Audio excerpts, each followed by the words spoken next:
Thanks, Cian Corley. It was described as an extraordinary week culminating in the vote on Tuesday night, but I think it's fair to say that it has been an extraordinary 2.5 years.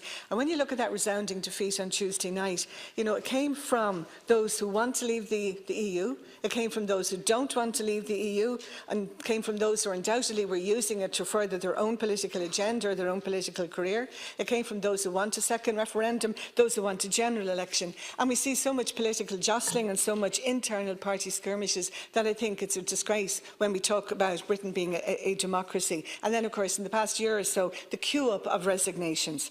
Listening to some of the speeches and the comments, both inside and outside Parliament, I mean, I'd use the word vitriol about them, nasty also, but I'd also use the word ignorant, because it's very obvious the lack of knowledge, the lack of concern for either the Good Friday Agreement or there was no insight on the part of many into Irish history. And that was, of course, exacerbated by the fact that there's only one Irish voice in Westminster, and I even hesitate to call it an Irish voice, a group from the DUP who were very much on the sidelines, but now, because of that last election, they're in a very dominant position, which is not reflected in the fact that they are actually less than 2% of Commons membership. And, of course, it's ironic that all of this is happening at the same time that this week we have a new Laurel and Hardy film in Dublin. I can't but be reminded about, you know, another fine mess, because that's exactly what it is. I've acknowledged at other times the tremendous work that was been done over several months on the preparing for various possible scenarios, and the work that was arrived at with the withdrawal agreement, albeit it's resoundingly defeated by the British Parliament. But certainly the ball is in the court of the English Parliament. And, you know, reading reports, hearing so-called evidence that Prime Minister May is now going to engage with senior parliamentarians and reach across the parties. But the question has to be, why was that not done before now? And, you know, the other question, and, you know, it can be quite confusing at times, what exactly does Britain want, apart from having their cake and eating it? And I have to wonder, are they under an illusion that the EU is going to wake up and agree to the Brexiteers and all that they want, and under the illusion that the EU is going to give up Ireland, the backstop, and do British bidding? I know what my colleague, Deputy Pringle, has said. I'm the eternal optimist, and I would hope that enough work has been done at EU level that the backstop is firm and it is guaranteed. The withdrawal agreement did give an orderly exit, and unless something changes, what's going to happen, there will be a disorderly exit at the end of March. And economically and socially, I think that's going to be very difficult, possibly disastrous, for both Britain and for ourselves. And while we do respect the democratic vote, I think there are questions around the reason for that vote that needs to be addressed. And certainly a lot of questions about the campaign leading to the vote, and this conflict between elements of the Conservative Party and UKIP, and the whole air of complacency around those who wanted to remain in the EU.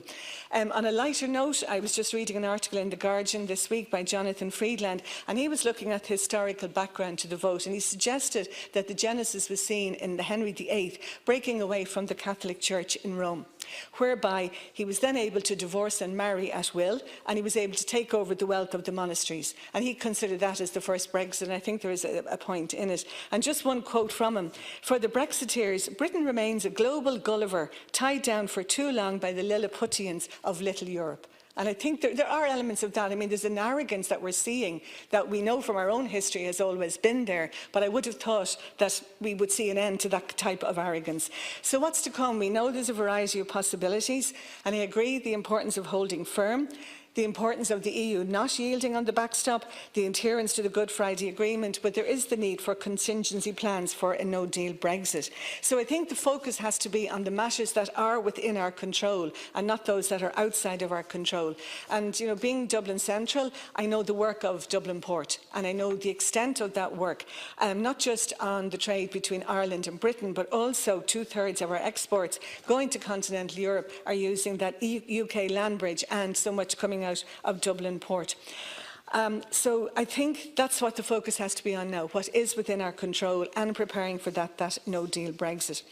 When we talk about the hard border, though, there seems to be a particular focus on the passage of goods and customs, and find that is very important. But we can't just measure in economic terms, but also in societal terms, and the impact on people and communities who have lived through the worst of the Troubles, who have lived through the unapproved roads and all of the British Army checkpoints, and also those communities who, for the past 20 years, have have not experienced all of that. And I think sometimes we have to get away from economy, look at society and the effect on the social impact if there were to be a hard border.